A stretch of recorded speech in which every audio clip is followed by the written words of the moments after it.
प्रभु का धन्यवाद हो आज के इस दिन के लिए। एक बार फिर आप सबका प्रभु यीशु के नाम में स्वागत करते हैं। आइए मेरे अजीजों, प्रभु के वचन में से दूसरा राजा 5 अध्याय 1 पद यहाँ लिखा है। अराम के राजा का नामान नामक सेनापति अपने स्वामी की दृष्टि में बड़ा और प्रतिष्ठित पुरुष था, क्योंकि यहोवा ने उसके द्वारा अरामियों को विजयी किया था। वह शूरवीर था परंतु कोढ़ी था। अराम के राजा का नामान नामक सेनापति है, जनरल है फौज का। उसकी बहुत खूबियां बताई गई हैं। यहां कुछ खूबियां पहले बताई गई हैं। पहली बात, स्वामी की दृष्टि में बड़ा, राजा की नजर में वो बड़ा था। कई बार जो लोग हमसे दूर होते हैं उनकी नजर में बड़ा होना बहुत आसान होता है, क्योंकि वो कभी कभी हमसे मिलते हैं। हमारी कमियों को, हमारी गलतियों को, हमारे पापों को वो नहीं जानते, लेकिन जो हमारे करीब होता है वो हमारी कमियों को भी, कमजोरियों को, पापों को, बुराइयों को सब जानते हैं। लेकिन यहां स्वामी की दृष्टि में, राजा की दृष्टि में, राजा की नजर में ये नामान जो है सेनापति बहुत बड़ा है। इसका मतलब उसमें बहुत अच्छे गुण हैं। वफादार है, सच्चा है, विश्वास योग्य है, आज्ञाकारी है। इसलिए वो राजा की नजर में बड़ा है। दूसरा, प्रतिष्ठित। उसका नाम बहुत है, इज्जत बहुत है उसकी। दूसरों में, सारे देश में, हो सकता है दूसरे देशों में भी उसका बहुत आदर है। प्रतिष्ठितता का मतलब है आदर है, इज्जत है। तीसरी बात, और यहोवा ने उसके द्वारा अरामियों को विजयी किया था। परमेश्वर ने उसके द्वारा अरामियों को जय दिलाई थी। इसका मतलब यह भी है कि परमेश्वर की आशीष का, अनुग्रह का, सामर्थ्य का हाथ इसके ऊपर था।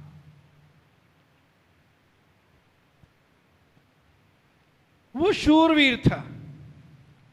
अगली खूबी उसकी क्या है जी? वो क्या था? वो शूरवीर था। बहुत योद्धा था।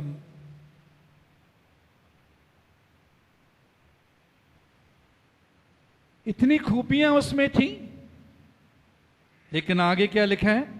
परंतु कोढ़ी था। मेरे अजीजों, हो सकता है आज हम में से कईयों के अंदर बहुत सी खूबियां तो हैं, लेकिन आखिरी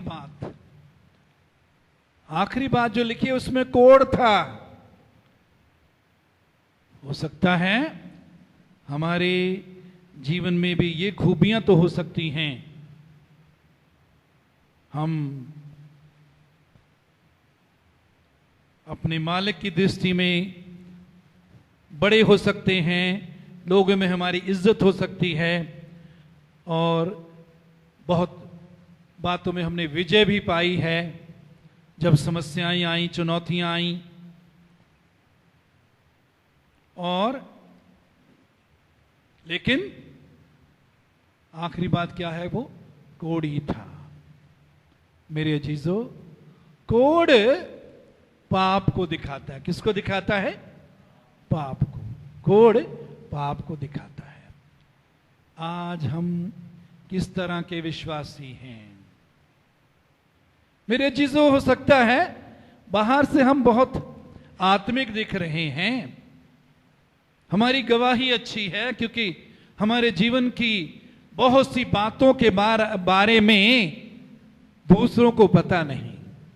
हो सकता है हमारे परिवार के लोगों को भी पता नहीं, आस पड़ोस के लोगों, काम जहां हम करते हैं, जो लोग हमारे पास आते हैं, जो लोग जाते हैं, उनको पता नहीं।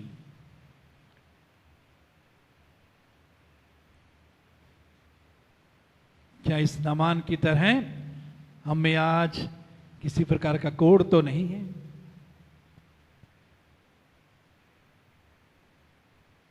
क्या गुस्से का कोढ़, करवाहट का कोढ़, लालच का कोढ़,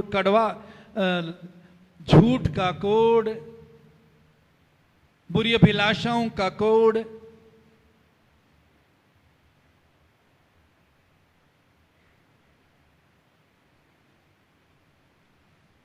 आज प्रभु के सामने अपने जीवनों को जांचने का समय है। याद रखिए मेरे अजीजों, प्रभु यीशु का लहू हमें सब पापों से शुद्ध करता है। प्रभु हमें शुद्ध करना चाहता है, जय देना चाहता है, अपने स्वरूप में, अपनी समानता में बनाना चाहता है उसमें, उसके स्वरूप और समानता में बनकर हम रोज बरोज, दिन ब दिन जिंदगी में आगे बढ़ें। उसके स्वरूप और उसकी समानता क्या है? यीशु में कोई कोढ़ नहीं, उसके जीवन में कोई पाप नहीं।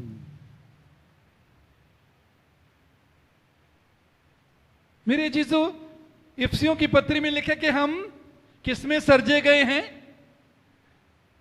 किसमें सर्जे गए हैं? भले कामों के लिए किसमें सर्जे गए हैं? कोई बताएगा? ऊंचे ऊंचे बोलिए। हैं जी? ऊंचे ऊंचे बोलिए प्लीज। गलत भी बोल दो कि तुमको घबराना नहीं। यीशु में सर्जे गए हैं। आप और मैं यीशु में सर्जे गए हैं। आपका और मेरा आत्मा जो है, जब आपने और मैंने पश्चाताप किया, यीशु को ग्रहण किया, अपने जीवन का उद्धार करता उसको मान लिया, तो हम मसीह में नई सृष्टि बन गए। हम नए व्यक्ति बन गए। पुराना मनुष्य हमारा समाप्त हो गया, क्रूस पर चढ़ाया गया, और मसीह में नया मनुष्य आप में और मुझ में है। और ये नया मनुष्य यीशु में सर्जा गया है। किसमें सर्जा गया है जी? सभी बोलिए, ऊंचे बोल सकते हैं। किसमें सर्जा गया है? यीशु में सर्जा गया है। इसका मतलब है हमारी आत्मा का स्वरूप अब यीशु जैसा है। इसमें यीशु का स्वभाव है, इसमें यीशु के गुण हैं, इसमें यीशु की पवित्रता है, इसमें यीशु का प्रेम है, इसमें यीशु का जीवन है।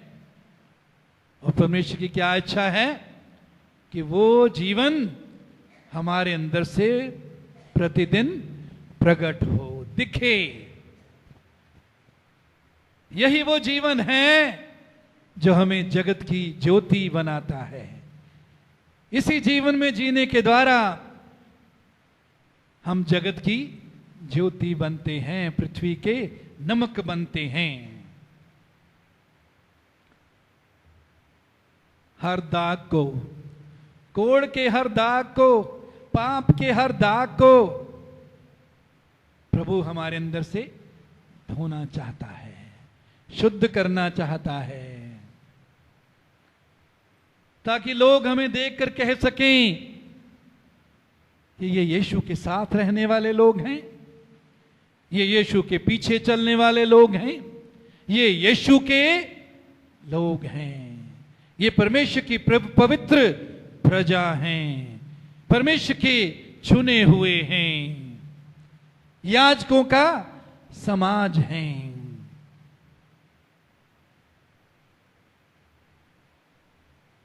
चेक करें अपने आप को, देखें देखें अपने आप को, चेक करें कहीं कोड तो नहीं। हो सकता है दिख नहीं रहा बाहर, है ना, अंदर कोई ऐसा अंग तो नहीं जिसके अंदर ही अंदर भी कोड है। आंखों में कोड, जुबान पर कोड, हाथों पर कोड, कानों में कोड, पांव पर कोड। हमारे जिस क्षेत्र में अभी भी पाप ने राज किया हुआ है, हमने प्रभु से विजय नहीं पाई, वो अंग, वो क्षेत्र कोड़ के अधीन है, उस क्षेत्र में कोड़ है। बहुत दुख होता है जब प्रभु के लोगों में गुस्से का कोड़ देखते हैं, कड़वाहट का कोड़ देखते हैं, माफ करने के लिए तैयार नहीं, बर्दाश्त करने के लिए तैयार नहीं,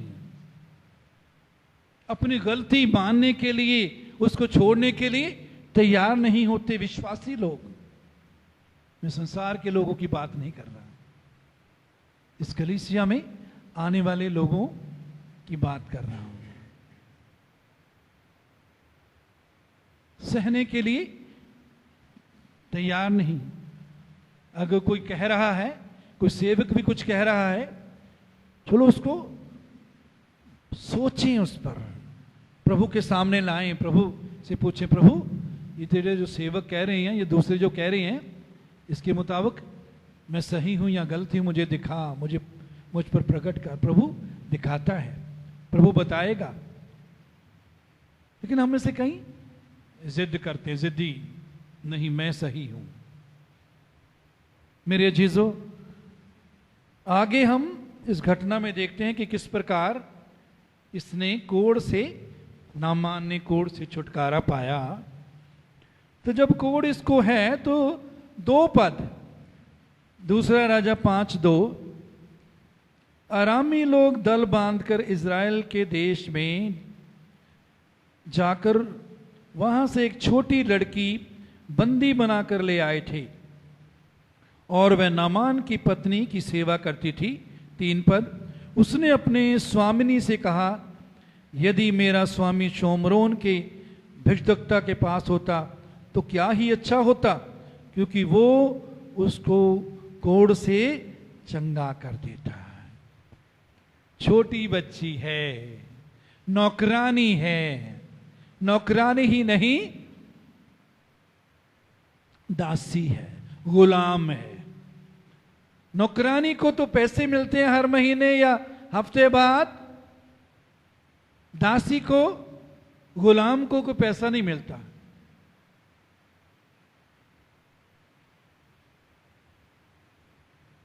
इज़राइल पर जय पाकर अरामी लोग इस बच्ची को गुलाम बनाकर, बहुतों को लाए होंगे, लेकिन इस बच्ची को राजा ने अपनी पत्नी की सेवा के लिए रख लिया। छोटी बच्ची है, छोटी लड़की है। छोटी लड़की ने अपनी मालकिन को एक बहुत बड़ी बात बोल दी। इस छोटी बच्ची के पास एक बहुत बड़ी खुशखबरी इस परिवार के लिए, नामान के लिए थी। ऐसी खुशखबरी जिसको उसने अपने अंदर नहीं रखा, उस खुशखबरी को अपनी मालकिन के साथ बांट दिया। वो खुशखबरी क्या है कि यदि मेरा मालिक, यदि नामान इज़राइल में होता या इज़राइल में जाए तो वहां एक भिषदक्ता है, एक नबी है जिसके द्वारा इसको चंगाई मिल सकती है। मेरे अजीजों,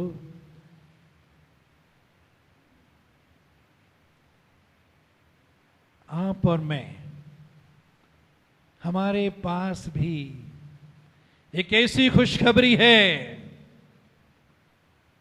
जो लोगों को हर तरह के कोड़ से आजाद कर सकती है, पाप के कोड़ से आजाद कर सकती है, बुराई के कोड़ से, नशे के कोड़ से, व्यभिचार के कोड़ से, हत्या के कोड़ से, लालच के कोड़ से, हर तरह के कोड़ से चंगा कर सकती है। वो खुशखबरी क्या है? प्रभु का वचन। वो खुशखबरी है कि हमारा प्रभु क्रूस पर चढ़ाया गया, मर गया, दफनाया गया और वो तीसरे दिन मुर्दों में से जी उठा। ये खुशखबरी है। आपके साथ किसी ने किसी दिन बांटी, इस खुशखबरी पर आपने विश्वास किया तो आपका जीवन बदल गया। आप नए मनुष्य बन गए, पापों की क्षमा मिली, प्रभु जीवन में आ गया, परमेश्वर के बच्चे आप बन गए। ये अब खुशखबरी आपके पास है। अब ये खुशखबरी आपके पास है। परमेश्वर ये नहीं चाहता ये तोड़ा जो प्रभु ने आपको दिया है, इस तोड़े को जमीन में गाड़ कर रख दें। नहीं, प्रभु चाहता है इसको दूसरों के साथ बांटे। इस छोटी बच्ची ने जो खुशखबरी इसके पास थी उसको दूसरों के साथ बांट दिया। हो सकता है आप कहें मुझे तो ज्यादा पढ़ाई नहीं आती, मैं ज्यादा पढ़ा नहीं हूं, मैं तो ज्यादा बुद्धिमान नहीं हूं, मैं ज्यादा ताकतवर नहीं हूं, मेरा ज्यादा इतना असर नहीं है। मेरे अजीजों, परमेश्वर ने अपने वचन में इंसानों को छोड़ो, सृष्टि की छोटी छोटी चीजों को, यहां तक कि बेजान चीजों को, पंछियों को, मछली या मगरमच्छ या मछली, जानवरों को अपने मकसद के लिए, अपनी सेवा के लिए इस्तेमाल किया। यूहन्ना 6 अध्याय 9 पद में हम देखते हैं, यहां लिखा है, यहां एक लड़का है जिसके पास जौ की 5 रोटी और 2 मछलियां हैं। इस लड़के के पास 5 रोटी, जौ की 5 रोटी और 2 मछलियां हैं। बहुत बड़ी भीड़ है जो भूखी है। बहुत बड़ी भीड़ के लिए यीशु ने इस बच्चे से 5 रोटियां और 2 मछलियां लेकर उस बड़ी भीड़ को तृप्त किया। कुछ अनुवादों में इसको छोटा बच्चा, लिटिल बॉय कहा गया है, छोटा बच्चा। आप तो कितने कितने बड़े बड़े बच्चे हैं। छोटे बच्चे तो उधर चले गए। में से कोई 20 साल का, कोई 25 साल का, कोई 40 साल का, कोई 50 साल का, कोई 60 साल का है। 60 वाला शायद कोई आज आया नहीं, शायद कोई बात नहीं।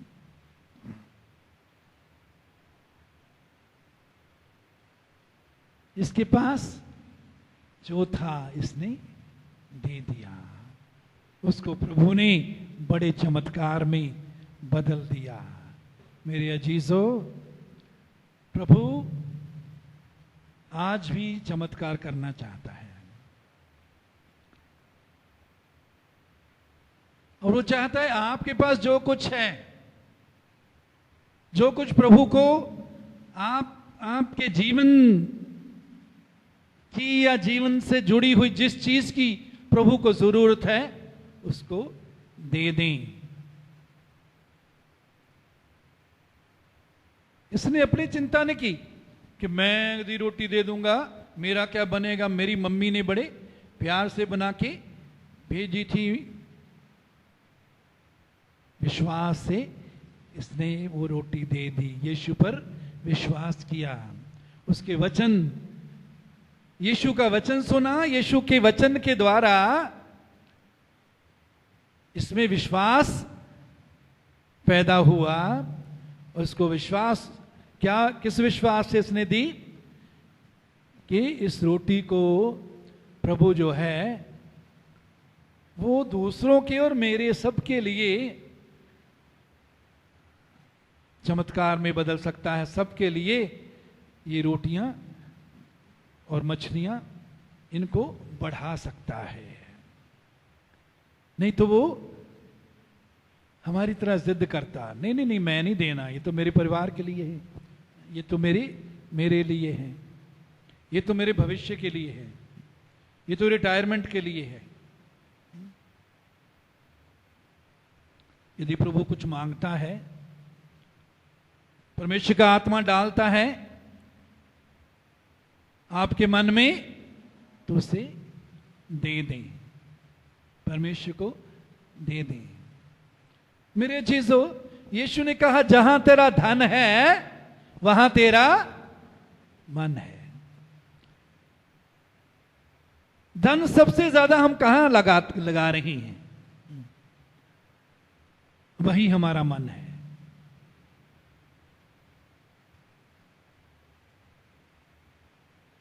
मेरे चीजों, उसके बाद योना 1 अध्याय 17 पद में परमेश्वर क्या कहता है, 1:17 में, यहोवा ने एक बड़ा सा मगरमच्छ ठहराया था कि योना को निगल ले। उस मगरमच्छ के पेट में 3 दिन और 3 रात योना पड़ा रहा। परमेश्वर ने, बेटे नोट कर लो, बाद में देखना, अभी ना, आपको बहुत टाइम लग जाएगा ढूंढने में।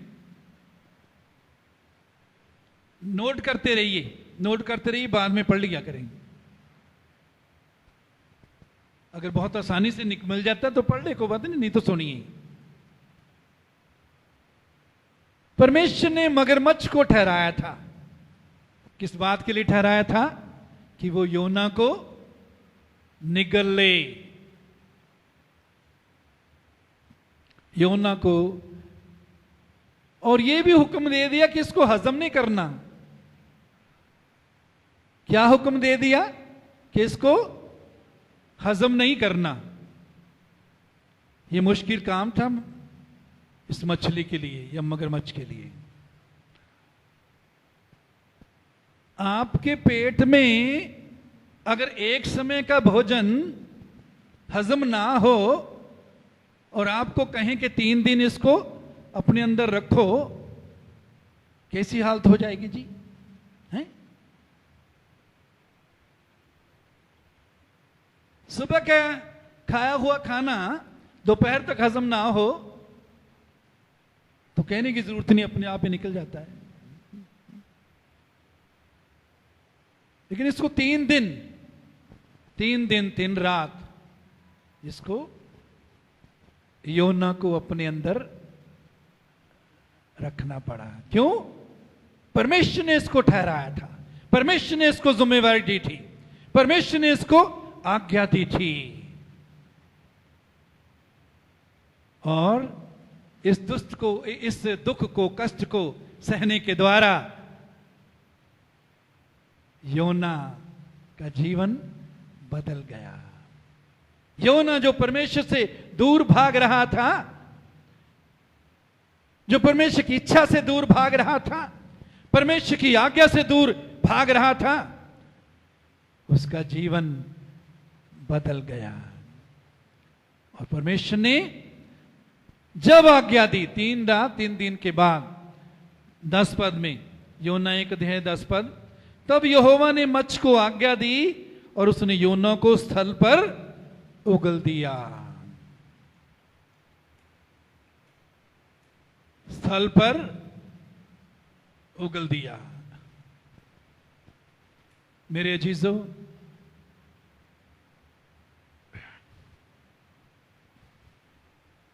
जब आज्ञा दी तब उगला, उससे पहले अंदर रखे रखा। दुख सहती रही ये मछली। उसका हो सकता है तबीयत खराब हो रही होगी, दिल कर रहा होगा कि इसको उगल दूं, लेकिन परमेश्वर की आज्ञा को माना। मेरे अजीजों, परमेश्वर हमारे जीवन को भी, बहुतों के जीवन को बदलने के लिए हमारे जीवनों को इस्तेमाल करना चाहता है। पौलुस क्या कहता है गलातियों की कलीसिया को, जब तुम में हे बालको, जब तक तुम में मसीह का रूप ना बन जाए, मुझे फिर जच्चा की सी पीड़ाएं लगती हैं।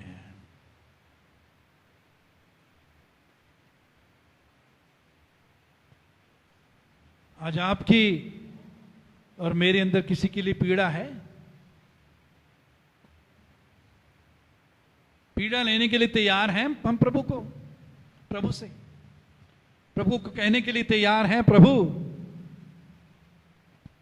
मेरे अंदर आत्माओं के लिए तरस, आत्माओं के लिए प्रेम, आत्माओं के लिए कष्ट, आत्माओं के लिए पीड़ा डाल दे, ताकि मैं उनके लिए प्रार्थना करूं, मैं उनके साथ तेरा वचन बांटूं, ताकि उनके जीवन बदल जाएं।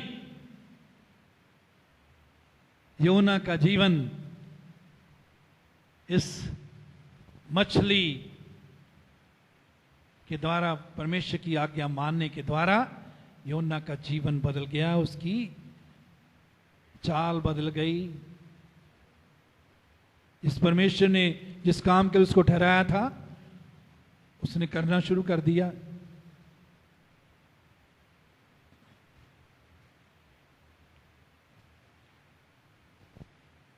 फिर हम देखते हैं पहला राजा 17:4, पहला राजा 17:4।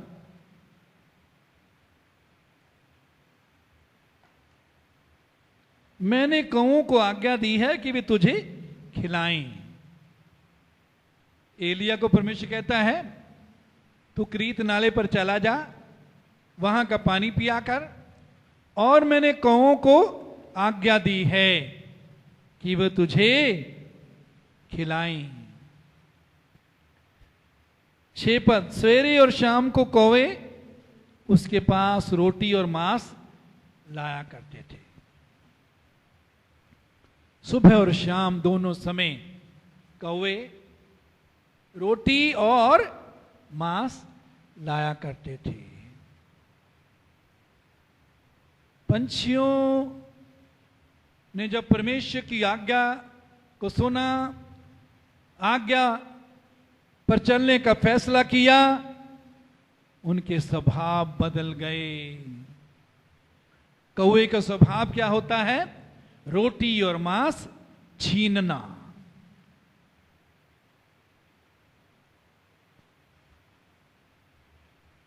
आज सवाल हमारे सामने है, हम किस प्रकार के कौवे हैं? छीनने वाले कौवे हैं या परमेश्वर की आज्ञा के अनुसार देने वाले कौवे हैं?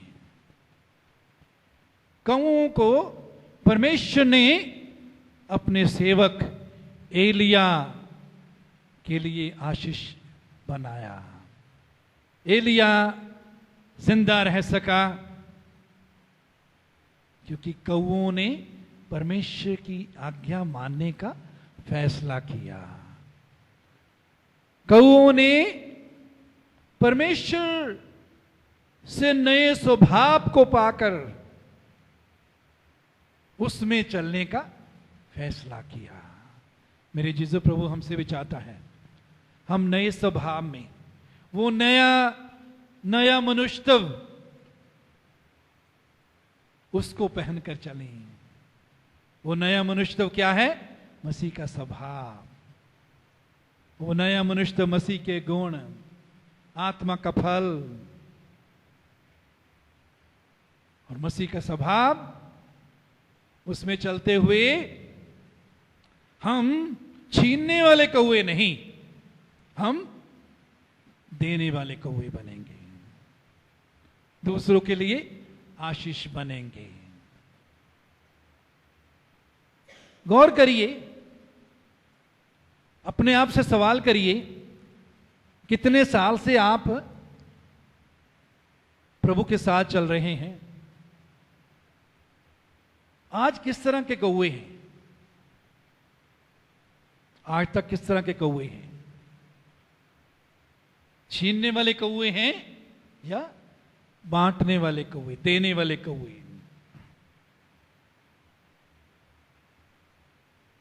मेरे अजीजों, उसके बाद हम देखते हैं गिनती 22 अध्याय 21 पद से 39 पद। हम सारा नहीं पढ़ेंगे, बाद में आप पढ़ लेना। गिनती 22 21 से 39, 28 पद में पढ़ूंगा। तब यहोवा ने गदही का मुंह खोल दिया और वो बिलाम से कहने लगी, मैंने तेरा क्या किया, क्या तेरा किया है कि तूने मुझे 3 बार मारा? इसके आगे अगर हम पढ़ें तो वो कहती है,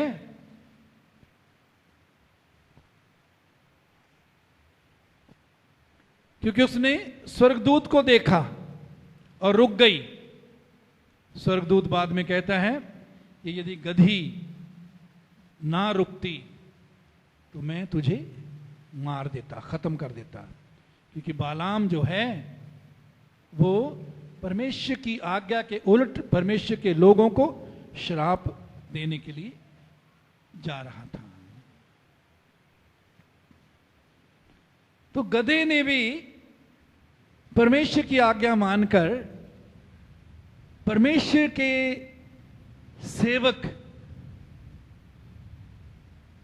के बचाव का कारण बन गई। मेरे अजीजों, हमें प्रभु दूसरों की जिंदगी को बचाने का जरिया बनाना चाहता है हमारे द्वारा दूसरों की जिंदगियां बदल जाएं। मेरे अजीजों, उसके बाद हम देखते हैं निर्गमन 7 अध्याय 8 से 10 पद तक पढ़ेंगे नहीं। यहां हम देखते हैं कि हारून की छड़ी जो है वो सांप में तब्दील हो जाती है। निर्गमन 4 अध्याय 2 से 9 पद तक यदि हम पढ़ें तो वहां देखेंगे मूसा ने जब लाठी गिराई वो सांप बन गई। निर्गमन 14 अध्याय 16 पद में परमेश्वर कहता है, तू अपनी लाठी उठाकर अपना हाथ समुद्र के ऊपर बढ़ा और वो 2 भाग हो जाएगी। लाठी उठाकर अपना हाथ बढ़ा, समुद्र, लाल समुद्र 2 भाग हो जाएगा। 17:5 में, निर्गमन 17:5 में परमेश्वर कहता है, जिस लाठी से नील नदी को मारा था उस चट्टान पर मारना 6 पद, तब उसमें से पानी निकलेगा। यह हमने देखा कि बेजान चीज लाठी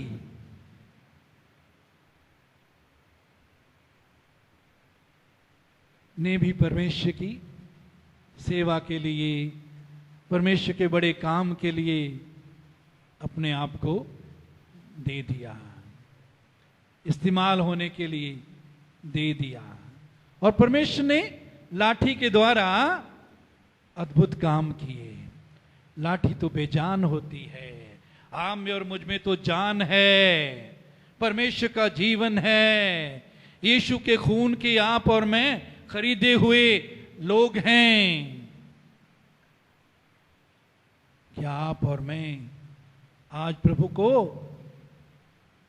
अपने आप को दे रहे हैं प्रभु को कि वो हमको दूसरों के लिए चमत्कार बनाए, दूसरों के जीवन हमारे द्वारा बदल जाएं, दूसरे चंगाई पाएं, छुटकारा पाएं, नई जिंदगी पाएं, परमेश्वर की शांति, आनंद को, अनुग्रह को पाएं, परमेश्वर को जाने। छोटी लड़की ने खुशखबरी को बांटा। आप कब खुशखबरी बांटेंगे? यदि तुम चुप रहो, यीशु ने कहा, तो पत्थर चिल्ला उठेंगे। लेकिन आप अपना मुकुट खो देंगे। जो मुकुट आपके लिए प्रभु ने रखा है, वो मुकुट खो देंगे। जो अनंत जीवन में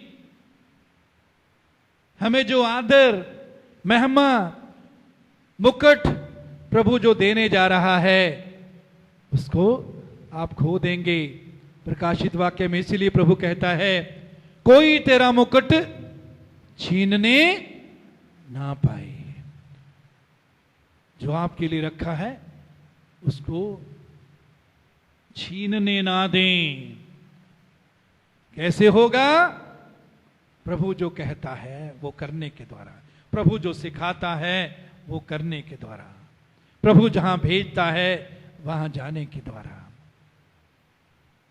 प्रभु की सेवा करने के द्वारा, दूसरों के लिए बरकत बनने के द्वारा ऐसा होगा। मेरे जीजो, कई बार अपने बारे में हम सोच लेते हैं हम कुछ नहीं हैं। मेरे जीजो, परमेश्वर के वचन पहला कुरिन्थियों 1 अध्याय 26 से 28 पद तक, हे भाइयों, पहला कुरिन्थियों 1 अध्याय 26 से 28, हे भाइयों, अपने बुलाए जाने को तो सोचो कि ना शरीर के अनुसार बहुत ज्ञानवान।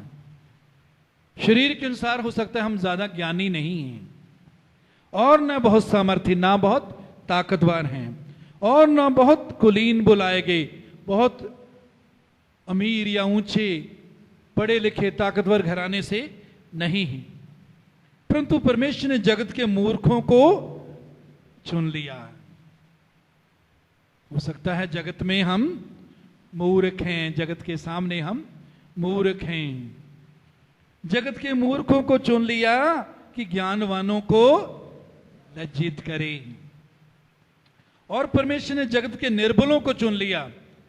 हो सकता है हम कमजोर हैं, परमेश्वर ने निर्बलों को चुन लिया ताकि बलवानों को लज्जित करे। इसका मतलब ये नहीं कि हम निर्बल हैं तो आओ हम लड़ने लगे, कोई बलवान है, हाँ भाई है, वचन में लिखा है, तो लज्जित होगा। इसका आत्मिक अर्थ है, जो अपने आप को पैसे के नजरिए से बलवान समझते हैं, बुद्धि के नजरिए से, जाति के नजरिए से बलवान समझते हैं, उन सब को तुम क्या करो? लज्जित करो। लज्जित कैसे होंगे?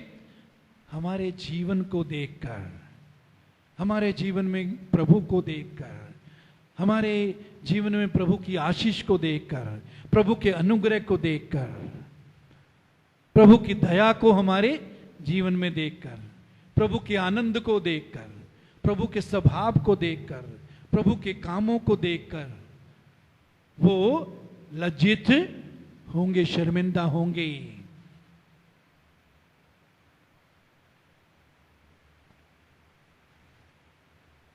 और परमेश्वर ने जगत के निर्बलों को चुन, बलवानों को लज्जित। 28 पद, परमेश्वर ने जगत के नीचों और तुच्छों को, वर्ण जो हैं भी नहीं, उनको भी चुन लिया कि उन्हें जो हैं व्यर्थ ठहराए। जगत के नीचों को, तुच्छों को, और जो हैं भी नहीं, कुछ भी नहीं है, उनको चुन लिया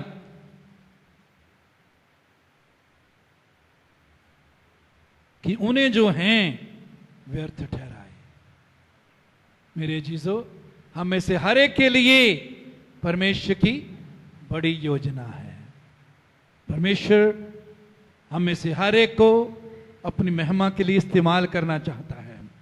वो किसी का पक्षपात नहीं करता। उसकी जो आज्ञा है कि सारे जगत में जाओ, खुशखबरी का प्रचार करो, ये सबके लिए है।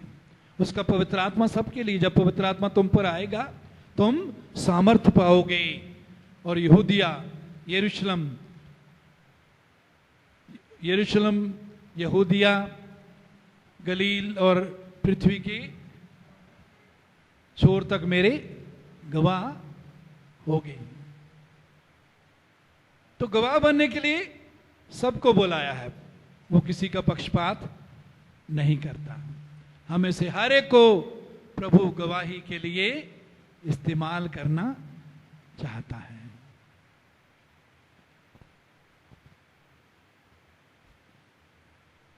उसके बाद हम देखते हैं दूसरा राजा 5 अध्याय में हम दोबारा आ जाएं।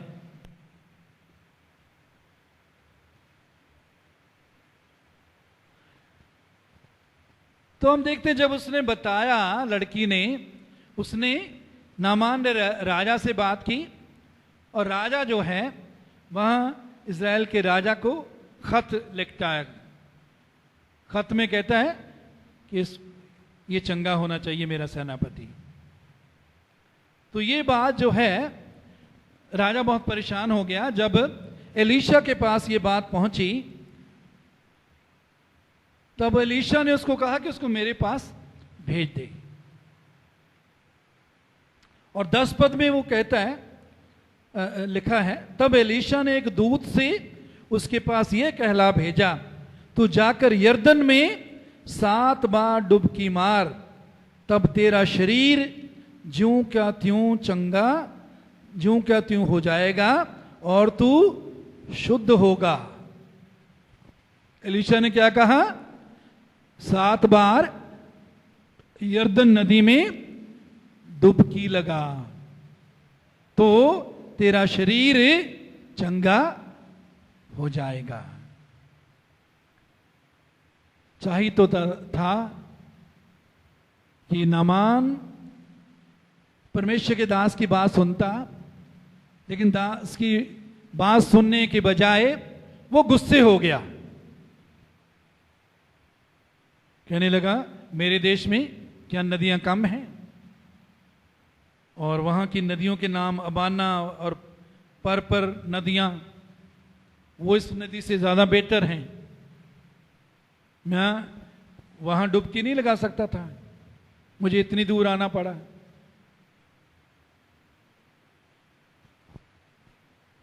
वो क्या कहता है? परंतु 11 पद, परंतु नामान क्रोधित हो यह कहता हुआ चला गया, मैंने तो सोचा था कि अवश्य वो मेरे पास बाहर आएगा और खड़ा होकर अपने परमेश्वर यहोवा से प्रार्थना करके कोढ़ के स्थान पर अपना हाथ फेर कर कोढ़ को दूर करेगा। ये क्या कहता है कि मैं सोच रहा था कि वो बाहर आएगा, परमेश्वर का जन, और मुझ पर हाथ लगाएगा, हाथ लगा के प्रार्थना करेगा और मेरा कोढ़ चंगा हो जाएगा। लेकिन परमेश्वर के दास ने ऐसा नहीं किया। परमेश्वर के दास ने वही किया जो परमेश्वर ने उसको बोला। हम परमेश्वर के वचन में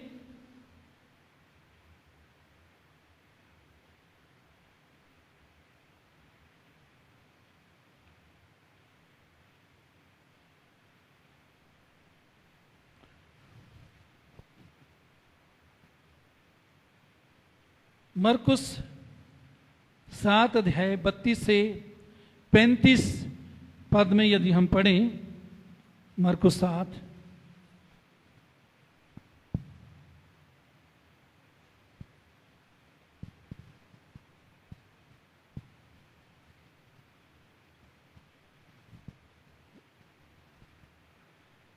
यहां लिखे कि लोग प्रभु यीशु के पास तो लोगों ने एक बहरे को जो हकला भी था उसके पास लाकर उससे विनती की कि अपना हाथ उस पर रखे। यहां भी लोग आते हैं, यीशु को कहते हैं हाथ रख दे प्रभु, इसको चंगा कर हाथ रखने के द्वारा। लेकिन यीशु ने क्या किया, तब वो उसको भीड़ से अलग ले गया। यीशु ने इस समय जैसे उन्होंने चाहा या कहा वैसे नहीं किया, भीड़ से अलग ले गया और अपनी उंगलियां उसके कानों में डाली और थूक कर उसकी जीभ को छुआ और स्वर्ग की ओर देखकर आह भरी और उससे कहा इफ्तह, अर्थात खुल जा। उसके कान खुल गए और उसकी जीभ की गांठ भी खुल गई और वह साफ साफ बोलने लगा। मेरे जीजो, कई बार जिस प्रकार हम चाहते हैं, हम सोचते हैं कि परमेश्वर की आशीष हमको मिले, चंगाई हमको मिले या आशीष मिले या हमारी प्रार्थना का जवाब मिले, परमेश्वर वैसे उसका उत्तर नहीं देता। अलग अलग समय में परमेश्वर अलग अलग तरीके से हमारी प्रार्थनाओं का जवाब देता है, हमारे जीवनों में काम करता है, ताकि हम उसकी बात सुनने के लिए, उसको मानने के लिए हर समय तैयार रहें। हमारा विश्वास परमेश्वर पर और उसके वचन पर हो, ना कि अपने अनुभवों पर। इस नामान का, इसने पहले हो सकता है किसी परमेश्वर के जन को देखा होगा, उसने हाथ लगाया, गोड़ से अच्छा हो गया और ये चाहता तब वहां भी ऐसा हो। लोग यीशु के पास इसको लाए और वो भी चाहते थे कि हाथ रखे चंगा हो जाए, लेकिन यीशु ने ऐसा नहीं किया। तो अलग अलग समय में परमेश्वर अलग अलग तरीके से हमारे जीवनों में काम करता है, हमारी जरूरतें पूरी करता है। हर समय उस पर भरोसा रखें, हर समय उसकी सुने, जो वो कहता है, जैसे वो कहता है वैसे करें। मेरे जीजो, उसके बाद हम देखते हैं कि ये गुस्सा होकर वापस जाने लगा। नामान जो है गुस्सा हो गया, और मैं इतना बड़ा सेनापति हूं, इतनी दूर से मैं आया, इतने लोगों को साथ लाया, इतना माल लेकर आया मैं, ताकि मैं परमेश्वर के जन की सेवा करूं। उसने मेरा कोई आदर नहीं किया, तो वो गुस्सा होके वापस जाने लगा। 12 पद में 13 पद, तब उसके सेवक पास आकर कहने लगे, हे हमारे पिता, यदि भविष्यद्वक्ता तुझे कोई भारी काम करने की आज्ञा देता तो क्या तू उसे ना करता?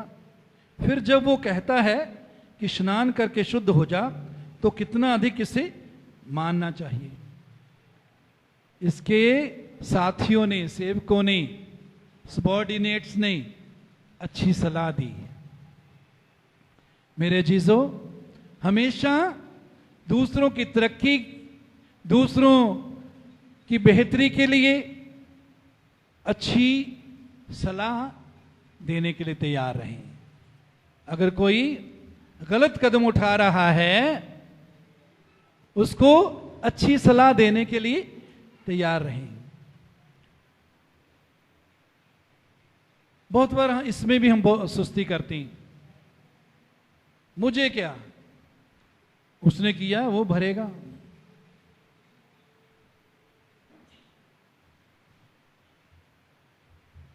परमेश्वर ने कायन को पूछा कि तेरा भाई कहां है। कब पूछा? जब कायन ने अपने भाई का कत्ल कर दिया था। परमेश्वर पूछता तेरा भाई कहां है। काइन क्या जवाब देता, क्या मैं अपने भाई का रखवाला हूं? हम भी काइन की तरह स्वार्थी हो जाते हैं, काइन की तरह कहते हैं क्या मैं अपने भाई का, बहन का रखवाला हूं?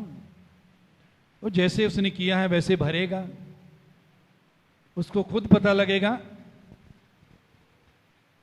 जब वो गड्ढे में गिरेगा, जब उसका नुकसान होगा उसको पता लगेगा। नहीं मेरे अजीजों,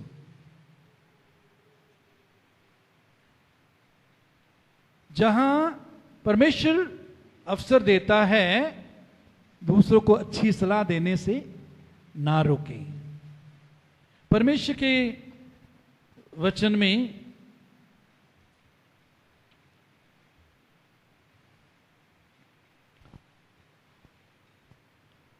नीति वचन 15 अध्याय 22 पद में यहां लिखा है, बिना सम्मति की कल्पनाएं निष्फल हुआ करती हैं। सम्मति का मतलब सलाह। सलाह के बिना बहुत सी जो सोच हमारी होती है, कल्पना हम सोचते हैं कि मैं ये करूंगा वो करूंगा, उसका कोई फल नहीं मिलता। जैसे नामान ने सोचा कि मैं वापस जाऊंगा, गुस्से होकर वापस जाने लगा। अगर इसकी सोच के मुताबिक, कल्पना के मुताबिक ये करता तो कोड़ी ही वापस जाता, लेकिन उसने सम्मति मतलब सलाह मान ली। नीति वचन 19:20 में लिखा है, सम्मति को सुन ले, सलाह को सुन ले और शिक्षा को ग्रहण कर कि तू अंतकाल में बुद्धिमान हो जाए। तो हमें सलाह देनी भी है जहां जरूरत है, और सलाह माननी भी है जहां जरूरत है। कभी जिद्दी ना बने, जिद ना करें। तो हमारे भाई बहन जब भी कोई सलाह परमेश्वर के प्रेम में हमारी तरक्की लेके देते हैं, उसको मान ले। नामान ने माना, नामान ने सलाह मानी, और उसके बाद क्या हुआ?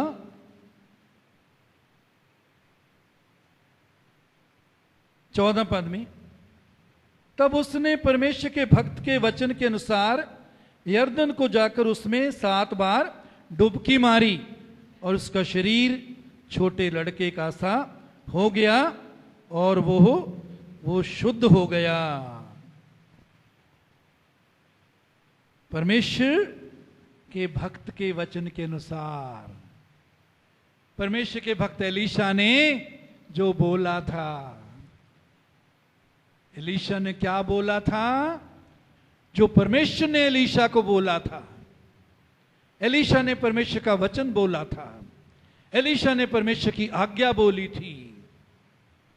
और जब नामान ने उस पर विश्वास किया, जब नामान ने परमेश्वर के वचन और उसकी आज्ञा जो उसने अपने सेवक, परमेश्वर ने अपने सेवक एलीशा के द्वारा दी थी, जब उस पर विश्वास किया, उसके अनुसार किया, तो 7 डुबकी लगाने के बाद लिखा है उसका शरीर छोटे लड़के का सा हो गया, शुद्ध हो गया, उसको चंगाई मिल गई, चमत्कार मिल गया, जीवन उसका बदल गया।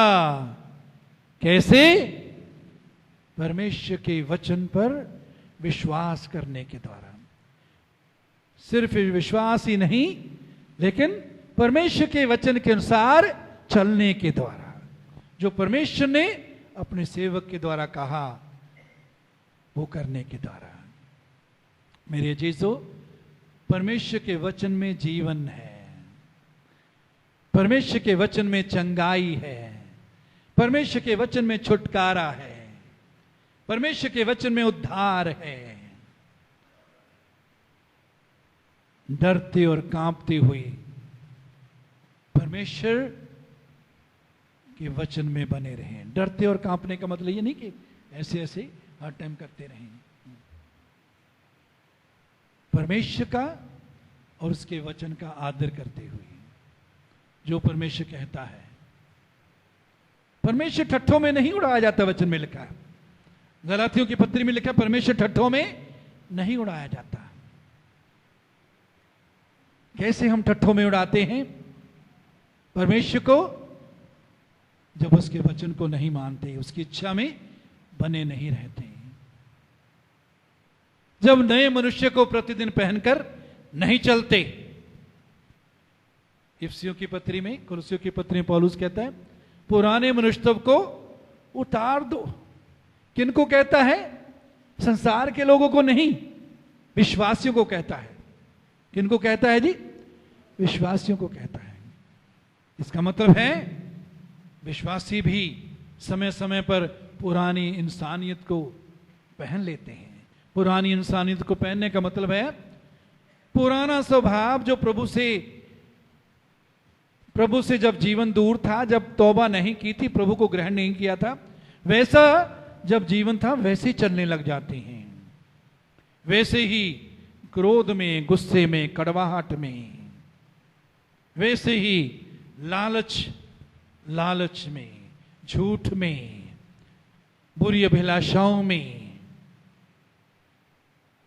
चलने लग जाते हैं। तो प्रभु क्या कहता है? पुराने मनुष्यत्व को उतार दो, नए मनुष्यत्व को पहन लो। वो नया मनुष्य, उसको पहनने के द्वारा हम यीशु की तरह प्रेम में चलेंगे, हम यीशु की तरह दूसरों को माफ करते हुए चलेंगे, हम यीशु की तरह पवित्र जीवन गुजारेंगे, हम यीशु की तरह पिता के आज्ञाकारी होंगे, हम यीशु की तरह जैसे उसने पिता के उद्देश्य को, योजना को पूरा किया, हम भी वैसे ही करेंगे। क्यों? क्योंकि हम अपने नहीं हैं, कीमत देकर खरीद लिए गए हैं। आप और मैं अपने नहीं हैं। मेरे अजीजों, यीशु ने अपने लहू की कीमत देकर हमको खरीद लिया है।